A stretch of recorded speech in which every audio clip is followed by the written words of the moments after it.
और सरकारी मंडी को धीरे धीरे कोलैप्स कर दिया जाए। नहीं नहीं नहीं, ये गलत फहमी है, ये वहम है।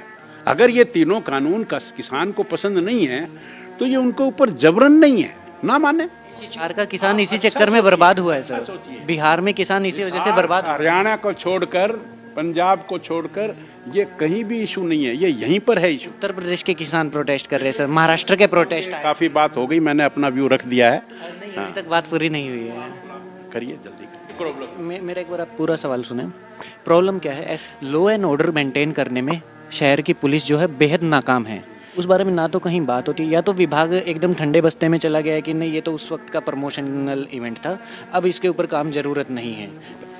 वो एक अलग मेरी बात सुनिए, अलग क्यों नहीं बात, आप समझिए ना बात को। एक दिन में 5 लोग मर जाते हैं सोनी हॉस्पिटल में due to lack of oxygen. Rewari में लोग मरते हैं, गुड़गांव में मरते हैं। तो क्या जो हमारे एमएलए हैं वो उनको नहीं बताते हैं कि नहीं भाई हमारे यहाँ पे लोग मरे हैं ऑक्सीजन की कमी से? आपका अपना तरीका है सोचने का, मैं आपसे सहमत नहीं हूँ। लोग तो मरे हैं सर ऑक्सीजन की कमी से। ये तो मैं क्या कह सकता हूँ आपको, आप जाकर खुद जाके लोगों से बात करके आया हूँ। यहाँ पर इतने सालों से रह रहा हूँ। ऑप्शन बचेगा सिर्फ प्राइवेट का, तो वहाँ पे किसान कहाँ जाएगा? ऑप्शन नहीं। उसके बाद जो प्राइवेट वाला है, उसके बाद प्राइवेट वाला जो है 50 रुपए। मन में ये सोच लिया। आप समझ नहीं रहे सवाल क्या है। एयरपोर्ट जो है सरकारी होने वाला है या प्राइवेट होने वाला है? क्योंकि सबसे पहले जानना चाहेंगे फिलहाल जो विकास कार्य शहर में चल रहे हैं उन सब के बारे में। देखिए, हिसार में लगभग जो सड़कों की बात है, चाहे वो गलियों की बात हो, चाहे वो मेन सड़कों की बात हो, लगभग सभी पूरे हो चुके हैं। कोई एक आधा कोई सड़क रह गई हो तो बात दूसरी है। और जहाँ तक गलियों का सवाल है, गलियाँ भी 90% से अधिक wall to wall interlocking tiles लग चुकी हैं। वो एक अलग बात है कि कहीं पाइपलाइन दोबारा डालनी है और उसमें वो खुद गई, वो एक अलग बात है। अदरवाइज़ ये जो काम है लगभग पूरा है। दूसरा, जो ड्रेनेज सिस्टम है, ड्रेनेज सिस्टम भी बहुत हद तक, मैं 100% की बात तो नहीं करता, लेकिन जिस प्रकार से पहले छोटू राम चौक पर पानी खड़ा होता था, जिस प्रकार से बरवाला रोड पर पानी खड़ा होता था, या और भी कई जगह पानी खड़ा होता था, महावीर कॉलोनी में भी पानी खड़ा होता था, तो हमने काफ़ी हद तक जो ड्रेनेज सिस्टम में सुधार किया है। और अब वर्षा ज़्यादा आ जाए तो भी 1-1.5 घंटे से ज़्यादा पानी नहीं रुकता है। अब जहाँ तक बाईपास का सवाल है, लिंक रोड्स का सवाल है, इनमें भी काफ़ी हद तक हमने ये तैयार करवा दिया, बन चुका। जैसे दक्षिण बाईपास है। और सड़कों की बात मैं करूं तो सब्जी मंडी चौक है, यहाँ से 5 सड़कें निकलती हैं, 5 सड़कें 4 लेन में कन्वर्ट हो चुकी हैं। महावीर कॉलोनी है, बड़वाली ढानी है, sector 13, 14, 15, 16, 17, 9, 11, urban state, model town extension, और जिंदल रोड है, मंडी रोड है, इस तरह की सभी जगह। और ये जो मेन रोड है, जो पूरी जो हर्ट लाइन है, ये भी आप देखिए, ये डिवाइडर लग के और सारी लाइट का सिस्टम लगकर बहुत सारी डेवलपमेंट हैं, चल रहे हैं। और 4 फ्लाईओवर हमने, डाबड़ा पुल को जो है वो दोहरीकरण किया हमने, जो पटेल नगर में RUB बनवाया हमने, ये सेक्टर जो 16-17 का फ्लाईओवर है वो भी तैयार होकर चालू हो चुका, कैमरी रोड का बन रहा है, सूर्य नगर का जो फ्लाईओवर भी और अंडरपास भी बन रहा है। और इन सब से ऊपर अगर मैं एयरपोर्ट की बात करूं तो एयरपोर्ट में भी जो पहले 4000 फुट का रनवे था, उसको हमने पूरी आज़ादी से लेकर अब तक हरियाणा में कोई भी एयरपोर्ट लाइसेंस्ड एयरपोर्ट नहीं था। तो ये लाइसेंस्ड एयरपोर्ट बना। और अब इसके दूसरे फेज़ का जो विस्तार हो रहा है, 10,000 फीट की रनवे वो बन रही है और उसका 50% से ज़्यादा काम हो चुका है। एयरपोर्ट को लेकर मेरा सवाल था, कंसर्न है, लोग भी कई बार पूछते हैं क्योंकि उन्हें नहीं पता है ठीक से। जो रोड है तलवंडी राना से हिसार की तरफ आता है, उसका क्या हुआ? क्योंकि हम देखते हैं दोनों तरफ करनी पड़ेगी, वो बंद करनी पड़ेगी, क्योंकि 10,000 जो फुट का रनवे है वो उसके यानी कि लगभग 50% रनवे इधर है, 50% रनवे इधर है। उनकी खुदाई होकर मट्टी में सीमेंट मिलकर वो लेयर लग चुकी, रोड ही डल चुकी। वो उसको रोड को फ़िलहाल बंद इसलिए नहीं किया कि दोनों तरफ काम चल रहा है। जब उसका रोड का एक अल्टरनेटिव बंदोबस्त हो जाएगा तो बाद में इस रोड को बंद कर देंगे। लोगों का जिनका काम धंधा है वहाँ पर, दुकानें हैं, घर है, उन सबको कैसे शिफ्ट? को एक वाया रास्ता मिलेगा उस रोड पर, जहाँ से बंद करेंगे वहाँ किसी की दुकान नहीं है। समझ गए आप मेरी बात? हाँ, अब वो जो तलवंडी जाने का रास्ता तो रुकेगा, लेकिन वो रास्ता थोड़ा दूर भी पड़ेगा। पर जब आप किसी शहर की डेवलपमेंट करते हैं और कहीं आप बाईपास बनाते हैं, कहीं ट्रैफिक जाम की स्थिति को दूर करते हैं, तो कुछ लोगों को नफ़े नुकसान हुआ ही करते हैं। जैसे आपने गलियों की बात की, सड़कों की बात की, शहर के अंदर जब हम देखते हैं तो काफ़ी अच्छी सड़कें हैं, मानना पड़ेगा, काबिले तारीफ़ काम है। लेकिन जब हम देखते हैं नई सब्जी मंडी के पास का जो रोड है, वो पूरा का पूरा रोड इतना खस्ता हाल है, करीब 2.5 साल से। आपने उस रोड की हालत तो पहले देखी नहीं ना कभी। जब से सब्जी मंडी बनी है उसके बाद से हमने उसको 4 लेन बनवाया कि नहीं बनवाया, और वो उस रोड के बनने से पहले उस रोड की क्या हालत थी, हमने रोड बनवाई। आधी रोड तो हमने सीमेंट की बनवाई, आधी रोड इसकी डामर की बनवाई, डाबर की। मानिए मेरी बात सुनिए, बनने के बाद अब उस पर इतने हैवी ट्रैफिक आते हैं तो टूट गई, उसको रिपेयर भी करवाएंगे हम। लेकिन अगर आपने पहली स्थिति देखी होती जब ये रोड 4 लेन नहीं थी, तब तो उसमें रोड का हिस्सा ही नज़र नहीं आता था। अब तो वहाँ जो रहने वाले लोग हैं वो तो निहाल हो गए उस सड़क की। सड़क बहुत खराब है सर। आपको आप जाकर खुद जाके लोगों से बात करके आया हूँ। यहाँ पर इतने सालों से रह रहा हूँ, आपने कभी पहले का नज़ारा तो देखा ही नहीं ना, इसलिए आप ये बात कर रहे हैं। आपने उसको 4 लेन बनाया, उसके लिए काबिल 4 लेन बनाया, अच्छी बात है। जब सड़क बनवाने के बाद वो पूरे समय तक वो सेम स्थिति रहेगी ऐसा नहीं होता है। अगर कोई बात है तो उसको हम रिपेयर करवाएंगे। लेकिन लोगों का कहना है कि 1.5 साल से रिपेयर ही नहीं हो रहा है। दूसरा वहाँ पे दाना बंदर जो एरिया है, दानाशेर, टिबा दानाशेर, वहाँ पे गली है, उनका कहना है। गुजरता हूँ, जो स्थिति आप कह रहे हैं वो गलत है। काफ़ी अच्छी हालत में वो सड़क है। वीडियो बनाई है मैंने उसकी, मैंने पूरे की वीडियो बनाई है। मैं आपकी बात से सहमत नहीं हूँ। मैं इसी क्लिप के ऊपर वो फोटोज लगा दूंगा तो लोग समझ जाएंगे। हाँ, पूछा, मैंने आपको जवाब दिया। उस सड़क की हालत अगर कभी आपने देखी हुई होती तो आप ये बात ना करते। जैसे एयरपोर्ट की बात की, तो आने वाले वक्त में जब एयरपोर्ट बन के तैयार हो जाएगा पूरे तरीके से, अंदाजा कब तक होने वाला है? देखिए, ये इतने लंबे प्रोजेक्ट हैं। यहाँ अंतर्राष्ट्रीय हवाई अड्डा, विश्व का सबसे बड़ा हवाई अड्डा बनेगा। समय सीमा एकदम से बताना बड़ा मुश्किल होता है। 10 साल 15 साल ये तो डिपेंड करता है ना। अब अभी हमारी, मैं आपको बताता हूँ जो आपको नहीं भी पता होगा, एयर टैक्सी बंद हो गई।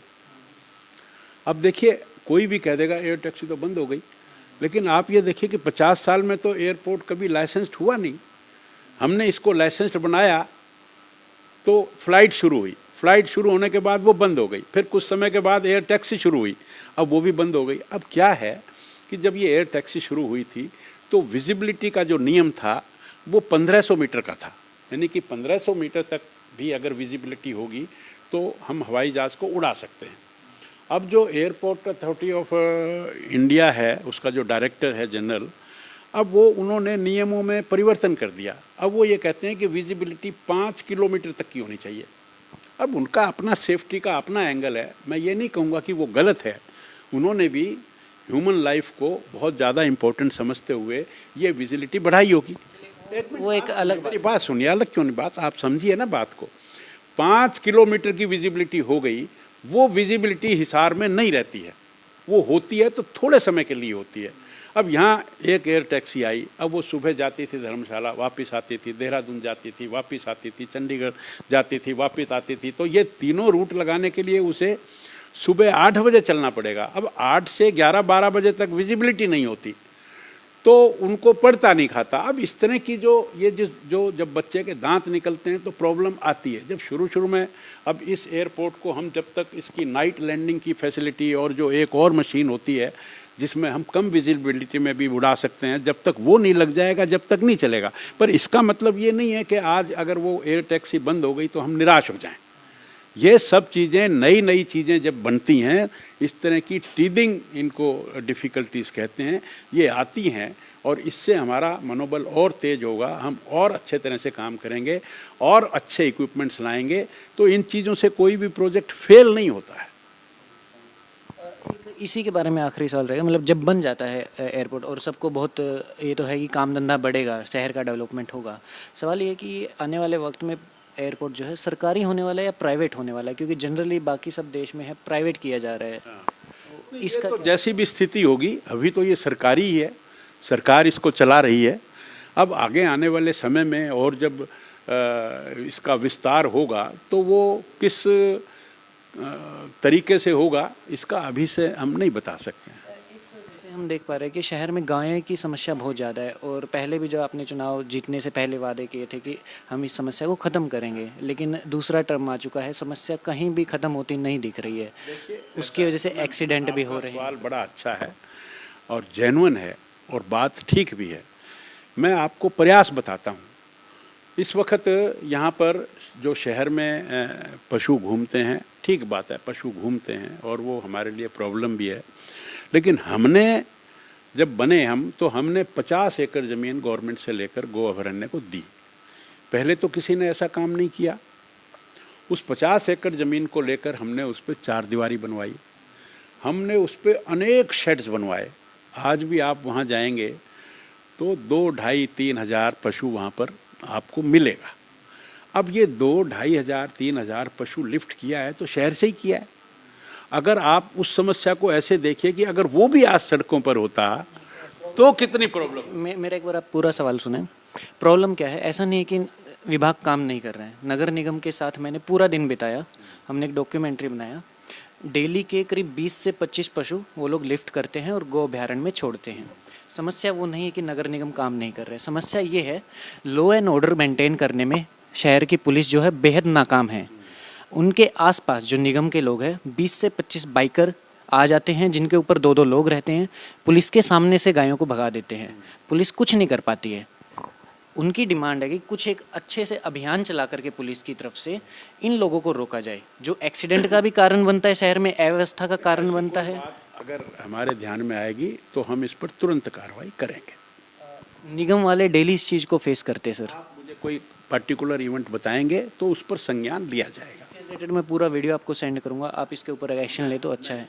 दूसरा बात करूंगा और एडमिनिस्ट्रेशन से भी बात करूंगा, इस पर पूरे संज्ञान में जब बात आएगी तो एक्शन लेंगे। उनके साथ जो पीसीआर रहती है, I think PCR number 7 number है, आप जो भी बात होगी संज्ञान में लाएंगे तो हम उस पर उचित कार्रवाई करवाएंगे। और एक जैसे कि डायरी शिफ्ट करने का एक इशू है कि शहर के बाहर होना चाहिए। काफ़ी टाइम से शायद ऑर्डर आ चुका है या कानून आ चुका है उस बारे में, लेकिन वो हो नहीं पा रहा है। अगर वो हो जाता है तो एक बड़ी समस्या में भी प्रयास चल रहा है। जब साइट करते हैं फिर हम उसकी बोली लगाते हैं तो जनता से भी पूरा सहयोग हमें नहीं मिल पाता है, वो बोली में वो जगह नहीं लेते हैं। इस तरह की प्रॉब्लम्स आती हैं। देखिए, अगर ये बहुत आसान काम होता तो कभी का पूरा हो गया होता, ठीक है ना। तो ऐसी चीज़ों में दिक्कत आती है। पशुओं का आपका बिल्कुल जेन्युइन काम है, लेकिन अब आप ये देखिए ना, 50 एकड़ ज़मीन, उसको बनवाना, उसके चारे की व्यवस्था, सब चीज़ें। अब क्या है कि पशु मान लो पूरे शहर में 8 हज़ार है, अब 8 हज़ार में से हमने 2.5 हज़ार उठा लिया तो हम ये तो नहीं कह सकते कि हमने कोई काम नहीं किया। काम तो किया, काम नहीं किया है वो बात नहीं। लेकिन आपकी बात से मैं सहमत हूँ कि हमें 8 हज़ार की व्यवस्था करनी चाहिए। हम उस और अग्रेसर है, करेंगे, कोई बात नहीं। एक सर, जैसे कि काफ़ी वक्त पहले जब देश में भाजपा सरकार आई थी और प्रधानमंत्री हमारे बने थे, पूरे देश में एक अभियान चला था, सफाई अभियान, गीला और सूखा कचरा अलग करने का। उस वक्त अच्छे खासे उस चीज़ का प्रमोशन हुआ था, लेकिन अभी जो है पिछले कई सालों से हम देख पा रहे हैं उस बारे में ना तो कहीं बात होती है, या तो विभाग एकदम ठंडे बस्ते में चला गया है कि नहीं ये तो उस वक्त का प्रमोशनल इवेंट था, अब इसके ऊपर काम ज़रूरत नहीं है। वैसे एनवायरनमेंट को इफेक्ट डालता है, लेकिन अभी उसके ऊपर काम कहीं नहीं दिखता है, ना विभाग की तरफ से ना लोगों की तरफ से किसी तरह की जागरूकता है। क्या हो सकता है इसके अंदर, या फिर वो खाली 2 अक्टूबर के दिन होगा? आपका ये एक पक्ष है, लेकिन स्वच्छ भारत स्वस्थ भारत में सबसे बड़ी बात ये थी कि ODF, जो हम सब लोग खुले में शौच जाते थे, उसको बंद करने की बात थी। और वो मैं समझता हूँ कि अभी भी हम उस कार्यक्रम में सफल रहे हैं। आज हिंदुस्तान में और हरियाणा में विशेषकर खुले में शौच जाने की कोई घटना नहीं होती है। तो वो एक बहुत बड़ा स्वच्छता में, अब ये जो आपकी बात है कि कूड़ा कहीं उठता है कहीं नहीं उठता, ये लोकल प्रॉब्लम है। अब कोई भी काम जो लोकल और रेगुलर चलता है उसमें कई दफ़ा जो कर्मचारी है वो पूरी ठीक नीयत का नहीं आता, कई दफ़ा तो उसमें गड़बड़ कर्मचारी काम कर रहे हैं सर। तो उसमें हम उसको कहीं पर्टिकुलर कोई बात है तो उसको भी ठीक करेंगे। पर्टिकुलर नहीं है, ये एक पूरी समस्या है, सिर्फ हिसार की ही नहीं, ये आप बोले हरियाणा पकड़ लीजिए या देश का, क्योंकि शुरुआत में जिस तरीके से लोगों को जागरूक किया है। समस्या तो नहीं है ना, ये पुरानी समस्या है, इसको हमने दूर करने का प्रयास किया है और करेंगे। आप समझ नहीं रहे, सवाल क्या है कि तब लोग जागरूक हुए थे, निगम ने भी काम करना शुरू किया था। जब कोई कचरा देगा अपना तो गीला और सूखा दोनों अलग है। बाद में ना तो निगम काम कर रहे हैं या ना ही लोग काम कर रहे हैं, तो उस चीज़ को लेकर के प्रमोशन ही नहीं हो। निगम को चेक करेंगे हम। आगे मैं जानना चाहूँगा, जैसे कि सफाई को ही लेकर के कहीं भी पब्लिक डस्टबिन नहीं दिखते हैं। पूरे शहर के अंदर आप घूम लीजिए, अगर कचरा कोई है जेब में तो डालने के लिए पब्लिक डस्टबिन नहीं है। एक छोटे छोटे डंपिंग यार्ड्स बने हुए हैं, किसी कोने में बहुत सारा कचरा मिल जाएगा, दूसरे किसी कोने में मिल जाएगा, उसकी क्या व्यवस्था? उसकी भी करेंगे हम व्यवस्था। कब तक हम अंदाज़ा लगाएं? शीघ्र ही करेंगे। और जैसे कुछ दिन पहले एक तिरंगा यात्रा जो है अपने हिसार में की गई थी, जो अच्छी रही थी काफ़ी, उसके पीछे मोटिवेशन क्या है सर? क्या ये अगले जो पंचायत चुनाव आ रहे हैं उसके लिए तैयारी? तो देशभक्ति की बात है। अब आप लोग हर चीज़ में कोई ना कोई मोटिव निकाल लेते हैं, तो ये आपका काम है। और मैंने आपका एक इंटरव्यू देखा था, उसमें आपने जो क्या कहा था उसमें लिखा हुआ है कि आप लोगों की जो चुनाव पूछा गया था कि कब होने वाले हैं पंचायत के चुनाव, तो उसमें जवाब नीचे लिखा हुआ है कि हम इसकी पूरी तैयारी की जा रही है। मनोहर लाल खट्टर जी जब भी आदेश देंगे चुनाव करवाए जाएंगे और हमारा संगठन तैयार है। और आगे पूरा सुनिए, उसी के आगे लिखा हुआ है कि हम लोग जगह जगह पर तिरंगा यात्रा कर रहे हैं और लोगों का भरपूर समर्थन मिल रहा है। तो उसी कॉन्टेक्स्ट में ये लाइन लिखी गई। ये आपकी सोच है, हमारी सोच नहीं है। आज अभी 15 अगस्त को स्वतंत्रता दिवस पूरा देश मना रहा है, तो भारतीय जनता पार्टी ने भी जनता में जाकर और तिरंगा यात्रा अपने शहीदों के सम्मान में और शहीदों की याद में और तिरंगे की आन बान और शान में हम ये लोगों के बीच जाकर तिरंगा यात्रा निकाल रहे हैं। ये एक देशभक्ति की बात है, अपने शहीदों को याद करने की बात है। इसको अगर हम किसी राजनीतिक एंगल से जोड़ेंगे तो ये हमारी गलती है। सर, सेंट्रल गवर्नमेंट में एक डाटा रखा गया था कुछ दिन पहले लोकसभा में कि कोविड की ये ऑक्सीजन की कमी की वजह से किसी की डेथ नहीं हुई है पूरे देश के अंदर। लेकिन हमारे हिसार की ही बात करें तो एक दिन में 5 लोग मर जाते हैं सोनी हॉस्पिटल में due to lack of oxygen. Rewari में लोग मरते हैं, गुड़गांव में मरते हैं। तो क्या जो हमारे एमएलए हैं वो उनको नहीं बताते हैं कि नहीं भाई हमारे यहाँ पे लोग मरे हैं ऑक्सीजन की कमी से? किसकी डेथ कैसे हुई ये एक पोस्टमार्टम और मेडिकल का विषय है। इसको हम एकदम से कहें कि डेथ उस वजह से हुई या उस वजह से हुई, ये प्री मैच्योर बात होगी, इमैच्योर बात होगी। लेकिन इसमें कोई शक नहीं कि ऑक्सीजन की कमी थी और वो हमने 3-4 दिन में मेहनत करके बाहर से हवाई जहाज से ऑक्सीजन लिफ्ट करके और हमने उसको पूरा किया। लेकिन लोग तो मरे हैं सर ऑक्सीजन की कमी से। अब ये तो मैं क्या कह सकता हूँ, हो भी सकता है, नहीं भी हो सकता। लेकिन केवल आपके और मेरे कहने से ये बात हम इसको प्रूव्ड मान लें ऐसा नहीं है। लेकिन ये तो बात मैं स्वीकार कर ही रहा हूँ कि 2-3 दिन का समय ऐसा आया था जिसमें ऑक्सीजन का क्राइसिस था और उसमें हरियाणा सरकार ने पूरा जोर लगाकर उस ऑक्सीजन को पूरा किया। अभी क्या स्थिति है ऑक्सीजन की? जब प्लांट्स लगाने की बात कही जा रही थी डिस्ट्रिक्ट लेवल पे, क्या नहीं अभी तो कमी नहीं है, अच्छी बात है, क्योंकि अभी उतना क्राइसिस भी नहीं है। तो जो सारे प्लांट लगाए गए थे क्या वो शुरू हो गए हैं? आने वाले टाइम में जो थर्ड वेव आएगी उसके लिए उसी की तैयारी के लिए सारा काम हो रहा है। मैं समझता हूँ कि आने वाले समय में क्राइसिस में भी शायद ऑक्सीजन की कमी ना हो। और वेंटिलेटर की अगर हम बात करें तो जैसे 500 बेड का अस्थायी हॉस्पिटल, वेंटिलेटर्स की भी कोई कमी नहीं आएगी, आने वाले टाइम में नहीं आएगी। फार्मर प्रोटेस्ट की अगर बात करें तो उसके ऊपर आपकी क्या राय है सर? उसको किस नज़रिए से आप देखते हैं? नहीं, वो प्रोटेस्ट का कोई कारण नहीं है। माननीय मोदी जी ने जो किसानों के कानून लाए वो किसानों के कानून किसानों के हित में हैं और बहुत अच्छे हित में हैं। आज तक किसी ने किसानों के बारे में सोचा नहीं, किसी ने किसानों को मुआवजा नहीं दिया। हमने 6,000 रुपये उनको सम्मान राशि दी और जितना मुआवजा फसल खराबे पर हमारी सरकार ने दिया उतना भी किसी ने नहीं दिया। जितनी एमएसपी, जितनी एक मिनट सर, नहीं सवाल को आप अलग जगह ले जा रहे हैं। अलग नहीं ले जा रहे। आपने किसानों की बुरी स्थिति की बात की, मैं ये बता रहा हूँ कि हमारे सरकार किसान हितैषी है। हमने किसानों को सम्मान राशि दी, हमने उनके मुआवजे दिए, हमने उनकी अनेक फसलों को, पंजाब कांग्रेस सरकार में गेहूं की केवल एमएसपी होती थी, हमने तो 13-14 फसलें और हैं, चाहे वो गवार है, चाहे वो बाजरा है, चाहे वो धान है, चाहे वो कपास है, हमने तो सबको दी। आज कपास जो है उसका एमएसपी था लगभग 4-4.25 हज़ार रुपये और बाहर वो 7,000 में किसानों ने बेची। तो किसानों ने क्यों बेची वो? अगर ये छूट तीन जो कानून है उसमें नहीं देते तो वो 7,000 की कैसे बेचते? वो तो पहले से ही बेच रहे हैं सर, इस कानून में उससे कुछ अलग नहीं है। गलत बेच रहे थे। पहले उनको फ्री नहीं था कि वो कोई भी सामान कहीं जाकर बेचें। अब ये हमारी सरकार ने कहा है कि कहीं भी बेचें। पहले सड़क पर ये अमरूद बेचते हैं, किन्नू बेचते हैं, इनको अलाउड नहीं था, ये चोरी करते थे। अब इनको कानूनन अलाउड है। पहले इनको ऑफिसर्स तंग करते थे और जब वो बेचते थे हमने उसको अगर लीगलाइज कर दिया तो फिर रोना किस बात का? प्रॉब्लम कहाँ आ रही है कानून के अंदर कि जो प्राइवेट मंडी है उसको ज़्यादा स्पॉन्सर किया जा रहा है और सरकारी मंडी को धीरे धीरे कोलैप्स कर दिया जाए। नहीं, ये गलतफहमी है, ये वहम है। कोई एमएसपी नहीं कटेगी, कोई मंडी बंद नहीं होगी। हमने किसानों को आज़ादी दी, किसानों को उभरने का काम किया, किसानों को व्यापारी बनाने का काम किया, हमने किसानों को उद्योगपति बनाने का काम किया। हम किसी को ये कहें ऑप्शन। फिर एक बात और भी है कि ये जो तीनों कानून हैं ये किसी पर हमने जबरन लागू नहीं किए, हमने एक ये विकल्प के रूप में दिया।